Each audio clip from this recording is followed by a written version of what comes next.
Hello, hello. This is Reese, and today we're going to be looking at episode 1 of Hannibal. Hopefully, through this podcast, I can document my experience watching Hannibal for the first time.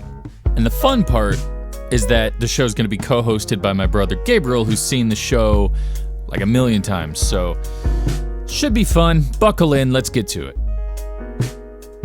This will be like my 15th time watching through the entire show. That is crazy. I will not be saying anything off topic from each episode so as not to spoil anything.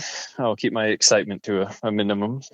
I haven't even seen Silence of the Lambs or really anything with Hannibal Lecter in it, so I'm super in the dark about this stuff. Yeah, I mean, the beauty is you don't need to...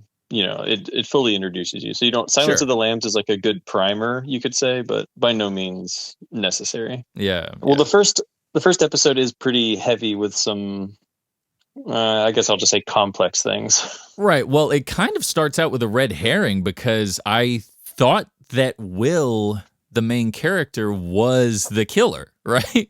Because... Oh, yeah. Yeah. I guess, if you don't know like who Will Graham is as a character, right, you might be like surprised, but right. Yeah. So I assumed because the show starts out with a crime scene, and Will is visualizing himself killing these people. Yeah, and I assumed that it was like Will. First of all, he's not the guy that's supposed to be Hannibal, so I was kind of confused. I was like, "What the hell? Why is there a different dude?" But Hugh Dancy. So it's pretty obvious that it's a red herring, but I still was. I mean, I'm watching him shoot people, so I can't really deny that he's supposed to be the bad guy. But I assumed that he was kind of like Light from Death Note, how he was pretending to be a good guy. He was working with the detectives, but he was secretly the killer the whole time. Yeah. Spoiler alert. No, he's just a No, he is he's just an FBI profiler. Right. Or, a special investigator. And they explain it later that he has perfect empathy, is what they call it. Like he puts himself in the mind of the killer to try to find a motive and a psychological profile and everything. I think the show did an incredible job of the show don't tell trope in the beginning of that, showing that he really can do it and that he can visualize all of it, and definitely that he's very intelligent to like he figured out the crime scene, and whether or not he really investigated it himself or was simply demonstrating like a teaching method to the class, I'm not entirely sure, but either way it was a very good demonstration. Yeah, and that was kind of disturbing that he just showed the picture of a dead body, and he was like, "Now, how would you, or why would you kill her?" If you're training a bunch of FBI profilers, they can't be squeamish. You gotta just, you know what, that is a good point. You gotta force them to figure it out. It seemed harsh to me, but I've never been to like a police academy or detective. No, neither have I. Wherever he was teaching at, so yeah, I guess that's what they deal with. You got to be a little desensitized. My first impression of Will, I got to be honest with you, bro, he kind of looks like you. Does he? I mean, maybe. I don't know. If I grew my hair out, maybe. Yeah. Obviously not the same hair, but like... No. Yeah, and I remember actually... Man, I can't remember when you said this, but you had mentioned that you wanted to get into forensics and stuff back then. Oh, yeah, a long time ago, Yeah, so was that because you were so into this show? No. That would have been... I'm not sure why. It was just some... Oh, okay. I couldn't say for sure why I would think that at that point, but...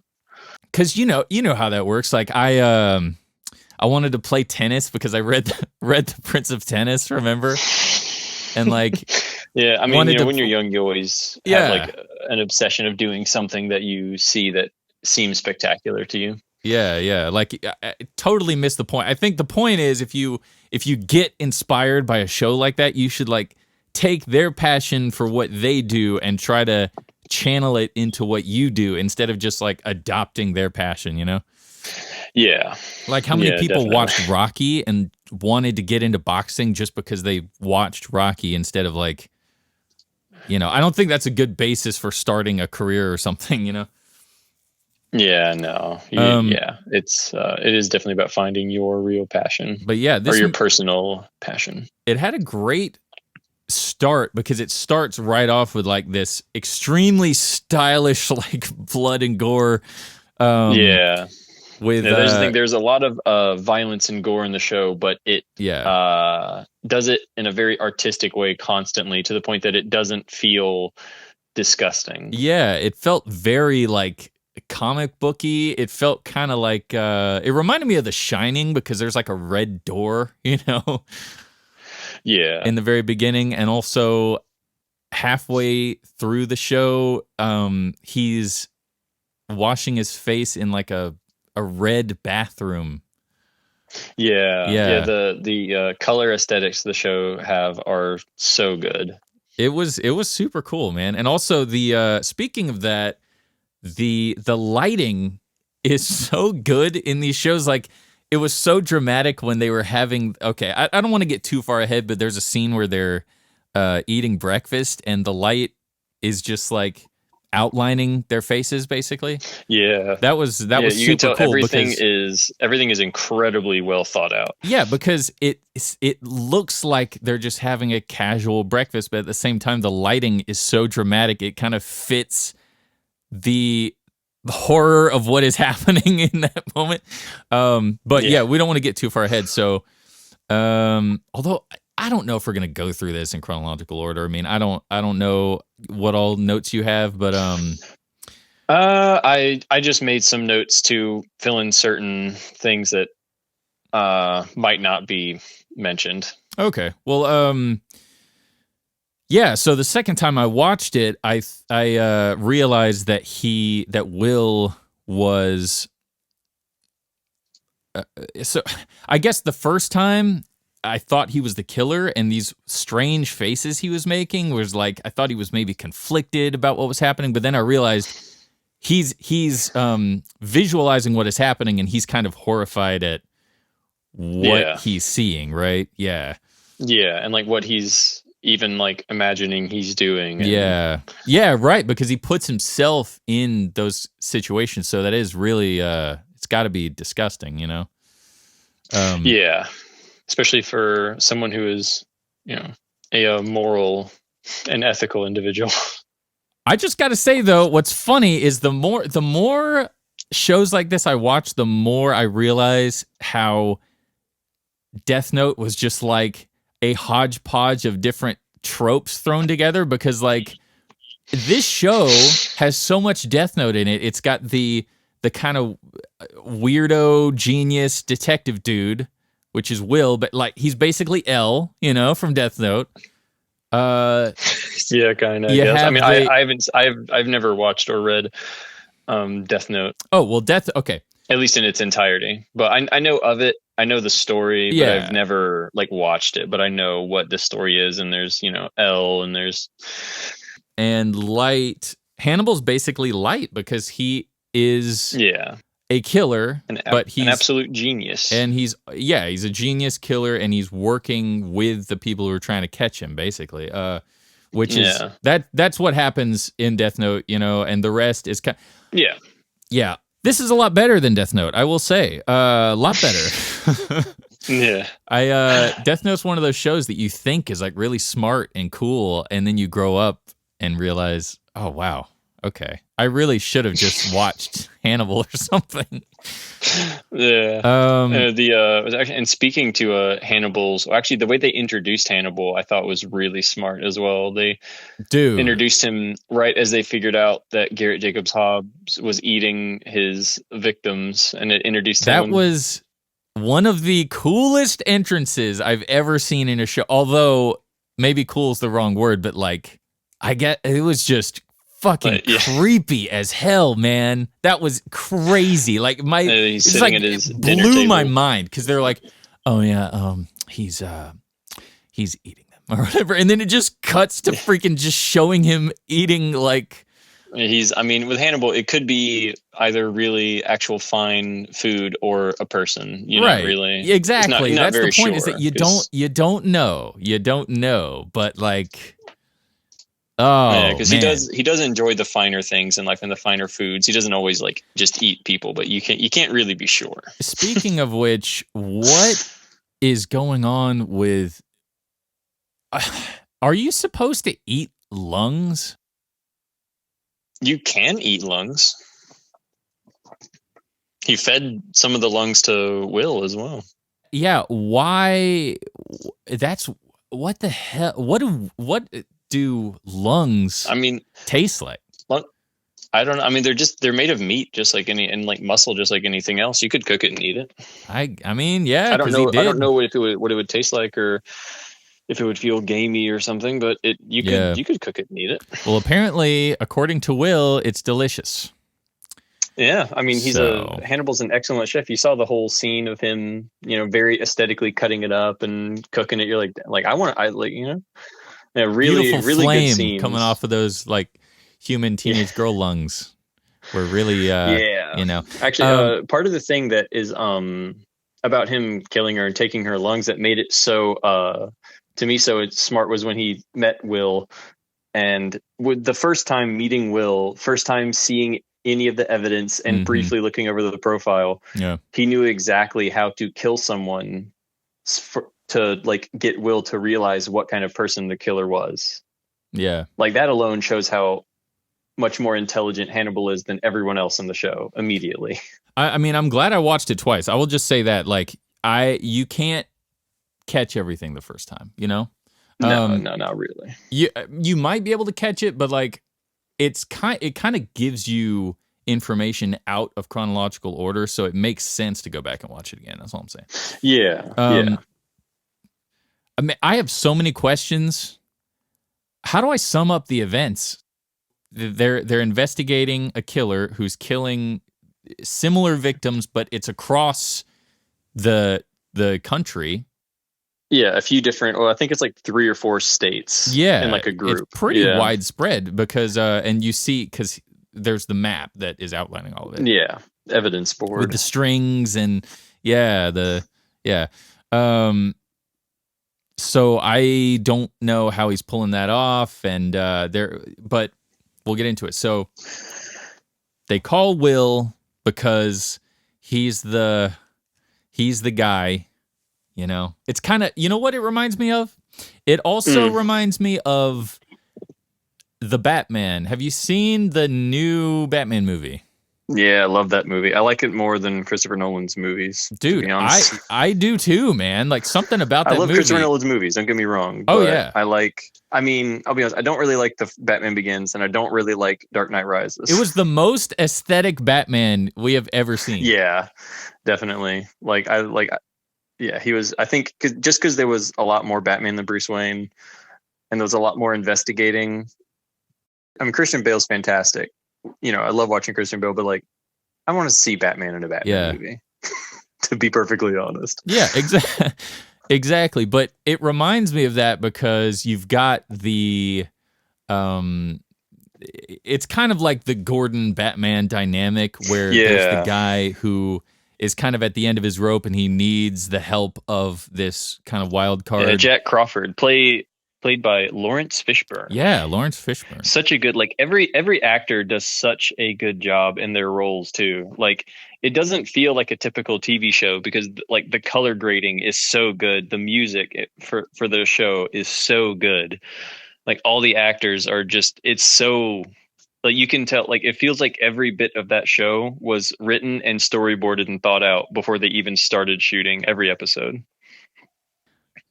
So I'll tell you one person that I don't like is the freaking I don't know her name, but it's the forensic lady with the black hair. She's like, yeah, I know who you're talking about. Her only character trait is one that she talks too much, and two, she leaves the noun out of the sentence. She leaves the first word out of her sentence. She'll go, "Never been an FBI agent." Yeah. The subject is you. You've never been an FBI agent. And then Beverly Katz. because he answers No, her. no, So, it seems that way at first. Like her character introduction is a little odd and like very brazen, but episode 2 and onward, there's like a lot more of them, so you see more of the FBI group and you get like their personalities more. That was like, yeah, it is a very brash introduction for her, but she's a very cool character. I mean, I hope you're right, because I quit Star Trek: The Next Generation because of Wesley Crusher. I could not make it through that show. Yeah. Like, I could not make it because they're like, oh, it gets better in the second season. I'm like, I can't watch a whole season of this. No, dude, Wesley, you know, he might be kind of weird. But dude, like, I mean, I've watched Next Generation all the way through innumerable times. I actually just recently watched it all the way through again. Well, hey, maybe, you know what? Maybe once we get through Hannibal, maybe we'll move on to that or something. But yeah, no, the second time I watched it, I noticed though that seriously, that is what she does. Like, after she says, never been an FBI agent, and he's like, you need to strict screening procedures. Yeah, and then she said, detects instability. You unstable? It's like, dude, just speaking complete sentences. Oh my God, I just hate her so much. So anyway, just an unreasonable amount of hatred from me for some reason. But I think I'll come around to it. I think I was having like my perfect empathy with Will not wanting to be spoken to at that moment. You know, I don't know, but you have. I mean, there's 3 seasons of the show. You know, you have some seasons to like her. You know, I mean, I'm pretty sure the next episode or 2 you see, like, you know, they're all involved, and you'll be like, oh, okay, yeah. I mean, and she's obviously doing God's work out there. You know, like she's she found the metal, like. What was the metal shaving? Yeah, the shaving from the dude, the construction site. I love, like, when when they go to investigate this construction site, and Hannibal just drops some of the files and goes and calls them, and just they know, like, yeah. Like, so that's what happens. Like, he just lets them know. Conveniently, Morpheus has to enlist the help of Elle and Light, and they both go to investigate. He wanted Alana Bloom to work with him. What's that? He wanted Alana Bloom to work with Will, but she said no, because she wants to be his friend and not psychoanalyze him. So he gets Hannibal to do it, or she refers him to Hannibal, which obviously is such a mistake. But not that any of them know at this point. But yeah. He is such a good bad guy. I sorry to go off on a tangent, but like, all I've ever seen him in is like Doctor Strange and he was trailers for the Harry Potter movies that he's in. Oh yeah, no, Mads Mikkelsen is fantastic as Hannibal. He plays such a good. He's so good. Like when after he calls and they pull up to Garrett Jacobs Hobbs. That's a hard name to say. Garrett Jacob Hobbs' house. Yeah. He throws his wife out the door, and Hannibal just walks up above her and just looks down at her like, how about that? Well, I'm like, she's dead. Yeah. He's like, well, yeah. I mean, I don't know. He just decided causing chaos was the best option, I guess. Or, just felt like, he did it for whatever reasons he wanted to do it. Like, he's just. So what the hell is going on? So Will immediately closes in on the right suspect. He finds the person who did it, the guy who works at the construction site, who over such a simple detail as just leaving out an address. Was he was the guy that killed he was the copycat killer, right? No, Hannibal was the copycat killer.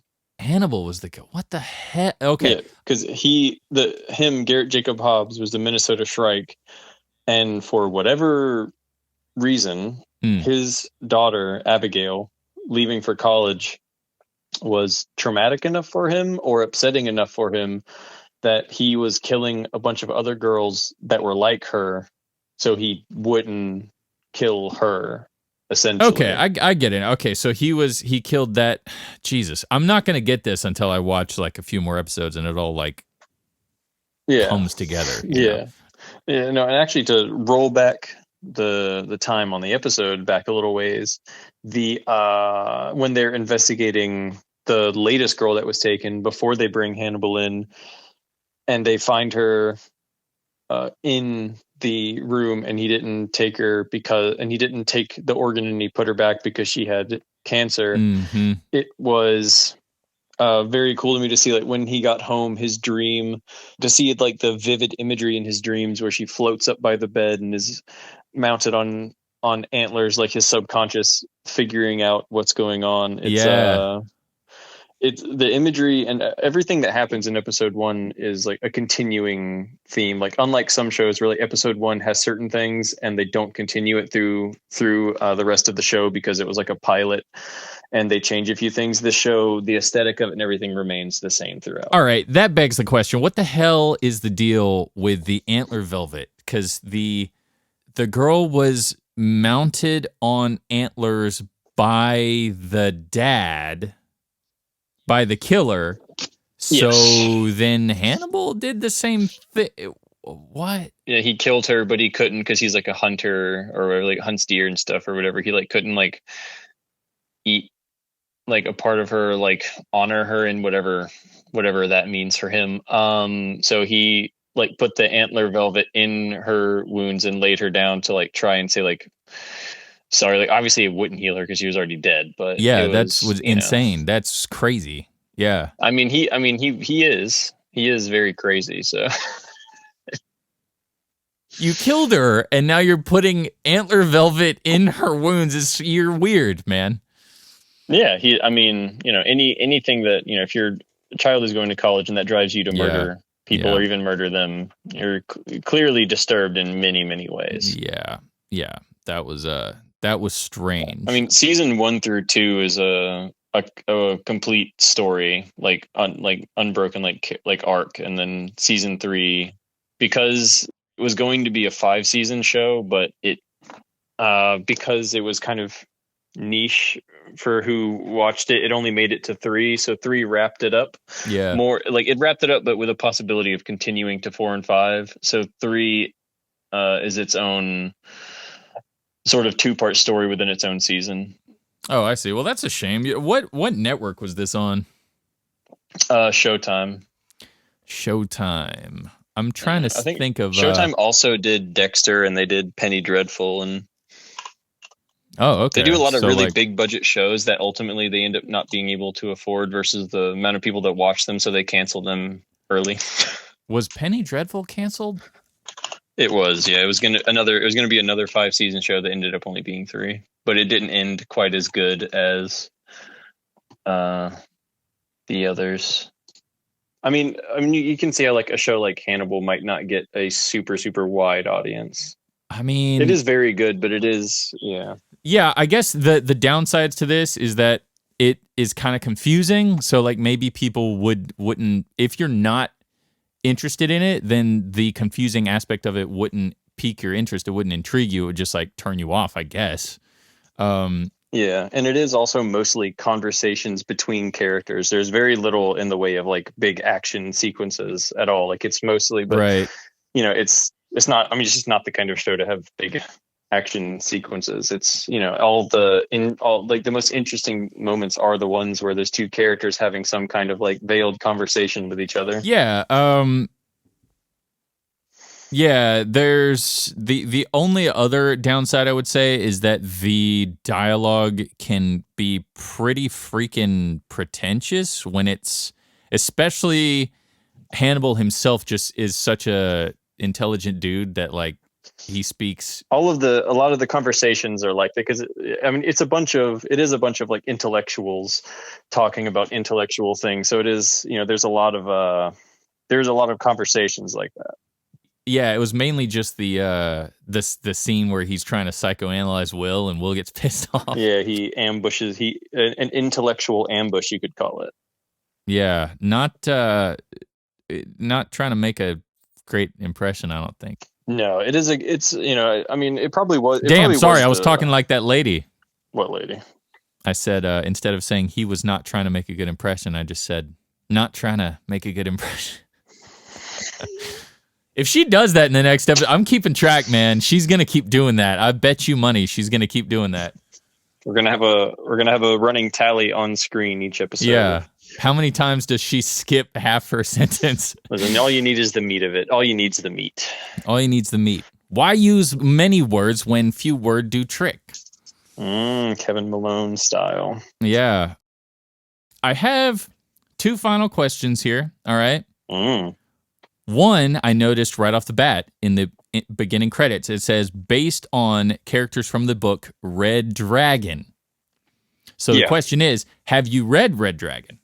I have not read it. I really want to, but season 3 is actually the season that adapts Red Dragon. Okay, yeah. So that's what I was thinking. I was thinking we might want to wait until we finish the show. That's a shame. So they knew that they had to wrap it up in season 3. So they said, you know what? We were going to wait to adapt this until later. No, well, season 3 was always going to be that. Okay, but season 4 and 5 are going to be like Silence of the Lambs and onward. Like it was going like they're going to adapt other stories and cap off in season 5 with the final one. But because of canceling in season 3, Red Dragon is a good way to end it. Sure. Well, the novels of Hannibal are, they're quite good, but there's a little bit of discourse on a like young Hannibal book that was written that isn't very liked with how it describes how Hannibal like just his backstory. So it's not very well liked, and I'm not a particular. I think it's interesting, but I'm not a huge fan of that particular explanation either of Hannibal. But that reminds me, this show. And they're not the same at all, so don't get me wrong, but the show has kind of been compared a lot with Bates Motel because there are definitely some similarities. I mean, it's following a serial killer. It's kind of a prequel type show that's going to lead into the original movies that it's based on, that kind of thing. I haven't seen Bates Motel, but without seeing it, I will just confidently say Hannibal is superior, but... Well, it's completely different. There's not different. It's but not at all. You could find an objective point to say serial killer, this, that, tones, darkness, whatever. This one's it's different. I think Bates Motel is supposed to be just kind of not really campy, but it's a little bit like it's kind of fun to watch as well as being because like Vera Farmiga is crazy in that show, and it's really fun to just watch her be a total nutcase. The thing about it, though, the thing that I liked about Bates Motel is that it went on to adapt the original material. It made the TV show version of the movies, but it made it totally different, so it didn't feel like you're watching. Oh yeah, that's good. Yeah, the Psycho again. Like it, I think because the Vince Vaughn remake of Psycho was like a shot-for-shot remake, and so they didn't want to do that. They changed a lot of stuff. Like they changed the. Well, actually, I don't want to spoil too much, but yeah, it was cool. So it's kind of a shame that they didn't get to do that with this show. That would have been awesome if they just remade the movie, but with their own. I guess they could always go back and they could revive it. We can always hope. Yeah, there is a chance. I mean, the actors, they can't. They're all. The show ran 2012 to 2015, I believe it was. So they can't. Wait a whole lot longer, else the actors will be a little too old to reprise the characters. That's true. They'll have to say like many years have gone by, and it's like, nah, they would have something would have happened by now. Yeah. Right. Final question. I think I'm going to watch Silence of the Lambs, but should I? Is it going to mess up this show? Or no, not at all. It would. It's just another Silence of the Lambs. You could say has nothing to do with the Hannibal show because it takes place. It would. Probably in the timeline of the show, it would be maybe even 10, 15 years ahead or something. Oh, okay, So gotcha. it wouldn't conflict with the show. Like Jack Crawford as a character will still be in it, but everyone else will be completely different. Because I mean, it was also made in like the 60s, but Jack Crawford was just a character. Will Graham is also a character, but he's not in it for that particular movie. So you could watch that and see Anthony Hopkins' portrayal of Hannibal and kind of get a good introduction to him when he doesn't disguise anything of what he is, because Gotcha. he has already been caught.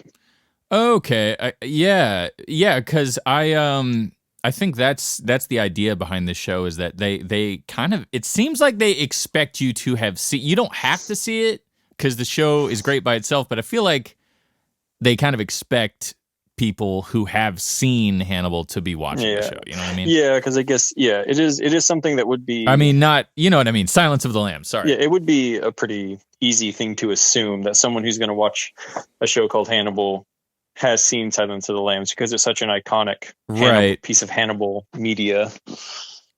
I watched Bates Motel without having seen Psycho.